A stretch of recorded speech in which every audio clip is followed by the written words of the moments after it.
Speaker మీద ఎందుకు చర్యలు తీసుకోమని బీఆర్ఎస్ వాళ్ళు సుప్రీంకోర్టులో కేసు వేసిర్రు?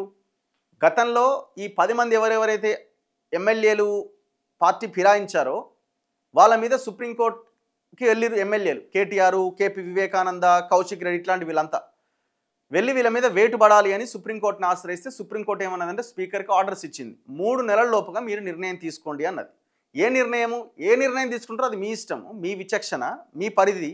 కాబట్టి మీరు నిర్ణయం మాత్రం తీసుకోండి అని చెప్పింది. వేటు వేస్తారా లేదు వీళ్ళు వేసిన ఎవరైతే కంప్లైంట్ చేసిన వాళ్ళ పిటిషన్ని మీరు కొట్టేస్తారా, ఏదో ఒకటి చేయండి అని 3 నెలల గడువు ఇచ్చింది. దాని తర్వాత స్పీకర్ ఏం చేసింది, 3 నెలల గడువు అయిపోయింది, సెప్టెంబర్ 30తో అయిపోయింది అనుకుంటా.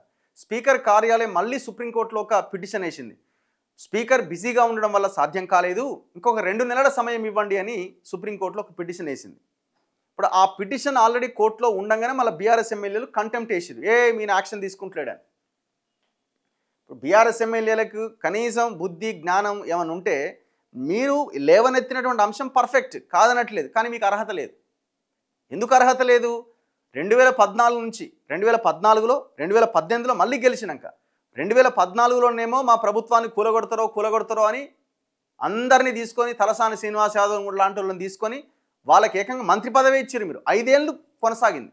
ఆనాడు కోర్టులు ఇంత సీరియస్గా కమెంట్ చేయలే. బేసిక్గా ఇవాళ ఎందుకు వాళ్ళకు ఒక అస్త్రం దొరికిందంటే కోర్టులు చాలా సీరియస్గా, సుప్రీంకోర్టు చాలా సీరియస్, ఆనాడు అంత సీరియస్గా లేరు. అది స్పీకర్ పరిధిలోని అంశం, స్పీకర్ నిర్ణయం తీసుకుంటే తప్ప ఏం అయ్యే అవకాశం లేదనే దగ్గర అయిపోయినాయి అవన్నీ.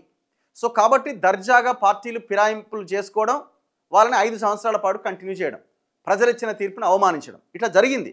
ఏకంగా మంత్రులుగా కూడా ఎన్నుకోబడ్డారు. తలసాని శ్రీనివాస్ యాదవ్, ఇంద్రకరణ్ వీళ్ళందరూ ఎవరు ఆనాడు? వీళ్ళందరూ మంత్రులుగా వేరే పార్టీ నుంచి గెలిచిన ఎమ్మెల్యేలు.